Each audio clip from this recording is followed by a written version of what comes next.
Hello and welcome to the Ant-Man channel. It is Saturday night. It is Saturday the 9th of November 2013 and I chose to have a nice quiet evening and night here at my house. I'm going to go to church in the morning, so I'm going to try to just be a good kid today and just get some shut-eye and get some rest. Plus it is the Sabbath. It is Saturday, so shalom. Shabbat shalom to all you guys out there. I got a WND article in front of me here under the column of commentary, and it is written by Matt Barber. Pulling no punches, gays admit end a game, outlaw Christian morality. Exclusive Matt Barber warns of touch-wielding nutters approaching flammable constitution. This has a lot of puns in it already. Gays admit end a game? The religious liberty death spiral continues. Well, if you don't use your voice, someone will. If you're, what's that one quote that says, all that evil needs to, get into power or something is for it to get a foothold, or, you know what I mean? Meaning that if you give place and you tolerate wickedness, that it's going to want more and more and more. At first, this was like, you know what I mean? Like, it was like a... probably antagonized, like a lot of people made fun of gay people, and that's not cool, and they kind of got aggressive back, and now look at them, they're trying to push us around like, like they can, and like they are, but they're really not, they're just lost, and, we gotta kind of use our voice now, even though, they're gonna say for shame, because that's usually what they say, is for shame, or you're a bigot, or you hate everything. Well, you have to realize that by what standard are they saying that to you by? You know what I mean? What is their standard? What is their source of authority? They don't have any.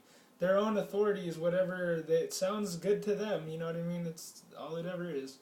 One of the most dangerous and discriminatory pieces of legislation in modern times.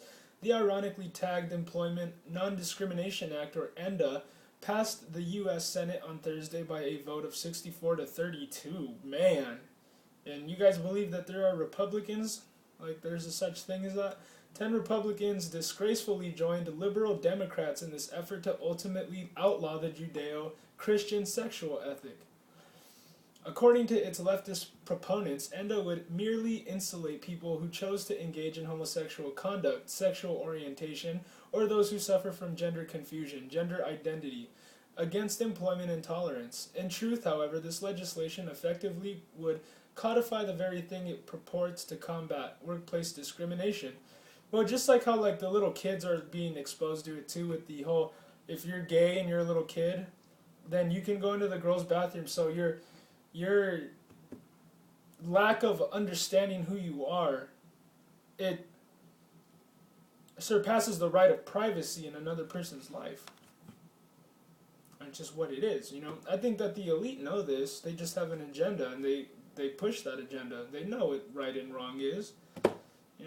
Unfortunately, man, everyone who's heard of Jesus is not on his side, and comes from, I think it's a lot of pain in people's hearts, and they want to blame God. It's always God, isn't it? Writing in the Huffington Post, popular homosexual radio personality Michelangelo Signorile confessed that of any potential ENDA legislation that might reach President Obama's desk for his pledge signature, none should include any religious exemptions whatsoever.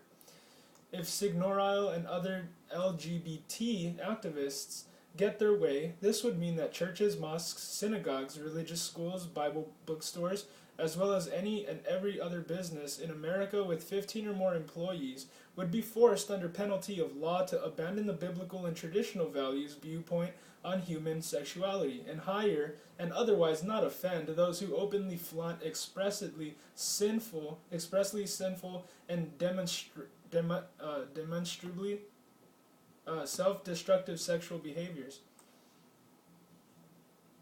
Well, no, that's all opportunism. They're going to use all the opportunity they can to do whatever they want, for themselves. There's no act of giving or looking out for anyone else. It's just all about themselves. You know what I mean? It's always not good. You know what I mean? God tries to tell us to be giving and to be generous and to, you know what I mean, look out for one another and love your neighbor like you love yourself.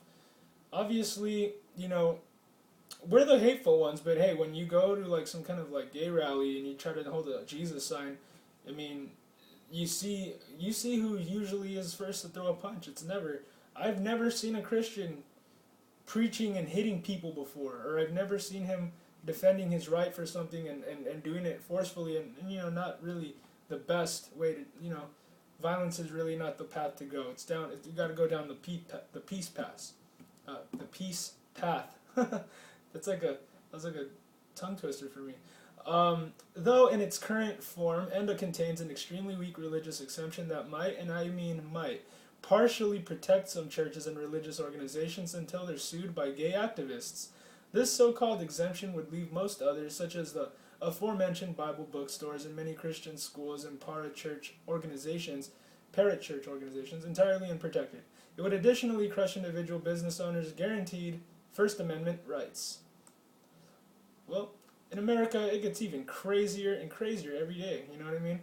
Who would have thought that, you know, an idea, not even an idea, a historical fact, the man, God, who came and gave his life for us on the cross, it's becoming harder and harder for you to try to implement a lifestyle that's honoring to God.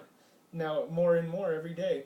Society tends to, you know, they're all brainwashed. They don't accept you. They want to get points for being clever and saying stupid things that sound clever. You know, that's what they look forward to every day, looking on Reddit and talking a lot of crap all day is all they do.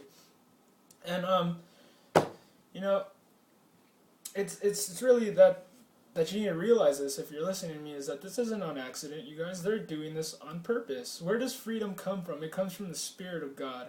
Liberty comes from that spirit that we get when we read the Bible and we pray and we feel the presence of God. That inspired, just knowing you're in God's presence, being that inspired and moved and just changed from within, that makes you someone who fights for good things in the world. You're not going to let people push you around anymore. You're not going to let the evil people, you know, practice their ways in front of you to just get, you know, for self-gain or whatever. You're not going to let that stuff happen anymore. You're going to be, you know, outspoken and Christian, you know. I don't see where anybody could take that a Christian is supposed to be weak and supposed to let people step on you. I don't see where you get that. I don't see if you really tend to be passive on you know, people trying to take your rights. That I don't see where you're in the Bible getting this from, that you should stand down and just put your thumb in your mouth. I don't see where it says that. I see that people are supposed to be willing to die for the idea of liberty and preserving it for the future. It shouldn't really matter to you if it costs your life. It's for everybody on the earth. And yeah, I know it's one of those issues that, you know, it's like, well, that's a big deal, you know. And well, as a Christian, I like to admit to myself that I'm not afraid of death. I might as well start saying that to myself, whether it's true or not, because it might come. I don't know, man. You never know what's gonna be dealt to you tomorrow and what you're gonna face and all that. But if I get an opportunity to stand for God and do it with every bit of who I am, I will take that opportunity, man. That sounds like a, you know, that what are the greatest men of all time known for? They're known for standing for what they believe in. Everybody. And it's just the spirit of liberty and the idea of it is not, I mean, to really get you to understand this, you have to look through history and see what it survived, what the Christian church has endured. So you gotta go and you gotta do history, or else you have no frame of reference, and you probably believe in millions of years and stuff like that.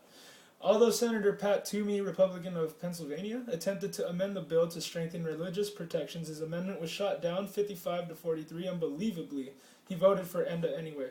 I don't get what the congressmen in the House, or, you know, I don't get what they think they're going to get out of this, giving up everything that America is built on. Senate Majority Leader Harry Reid, Democrat of Nevada, on the other hand, wasn't even considerate enough to feign concern for the First Amendment. He promised homosexual pressure groups that Democrats would remove all protections for Christians and other people of faith on the flip side after ENDA passed. Oh, this This is just all bad. The homosexual news site Washington Blade reports that homosexual activist Derek Washington of Get Equal confirmed Reed's promise in a conference call with homosexual activists last week. Washington admitted that Reed vowed, as goes any religious exemption, the main thing to do was get the vote taken care of and then deal with it later. As oftentimes happens, you don't get something perfect the first time around. You go back and fix it later, so that was basically his take on it.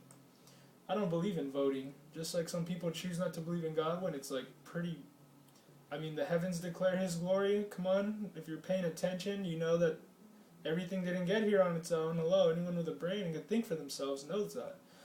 But, yeah, you already know. According to the Bible, or... Excuse me, I'm just, sometimes like my thinking process is really getting ahead of me, and I just get lost in what I'm saying. According to the Blade, that account was corroborated by Faiz Shakir, a Reed spokesperson who said that Democratic leader understands the concerns, but wants to get the bill passed first, then go back and address the exemptions. Let me see how much time I have here. I know I go on these rants sometimes, but I'll try to read through this really quickly.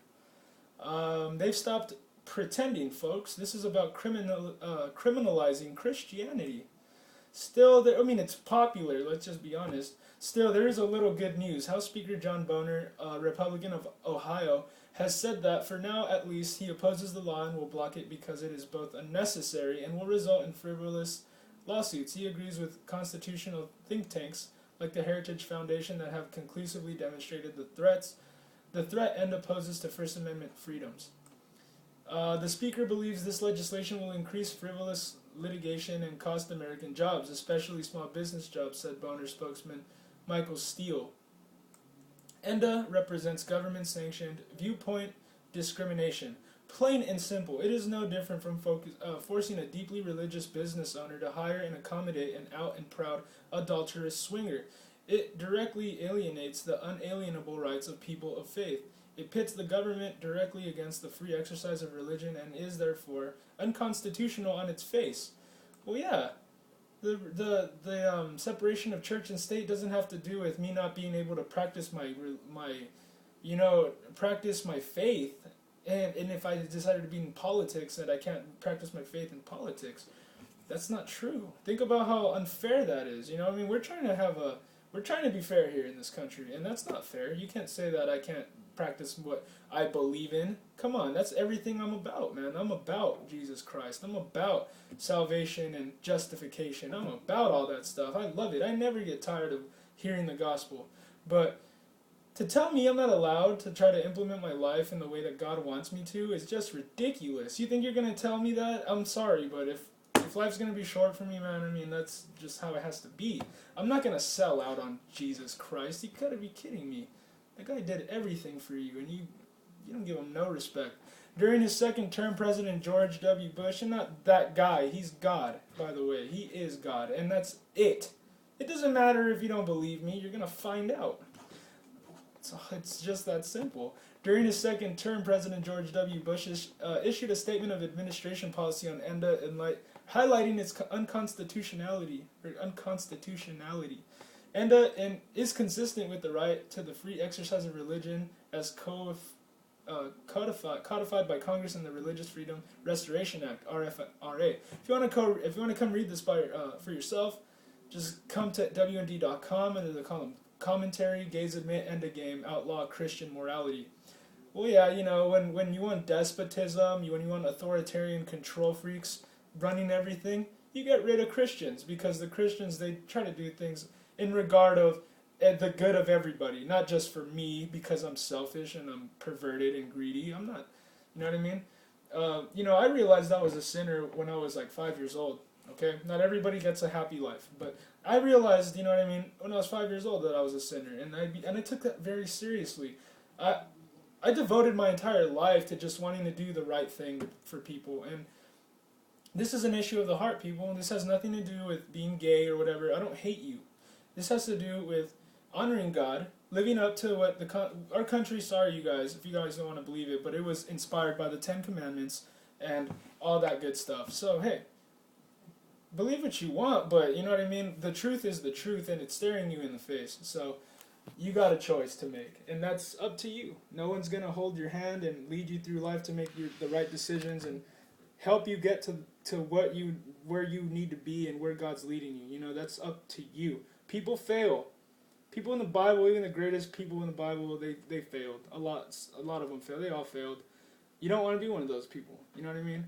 You don't want to be one of those people that had everything and, you know, everything, but you didn't use it for anything. You wasted. You wasted the one opportunity you have in life to share the good news with people, and you wasted it.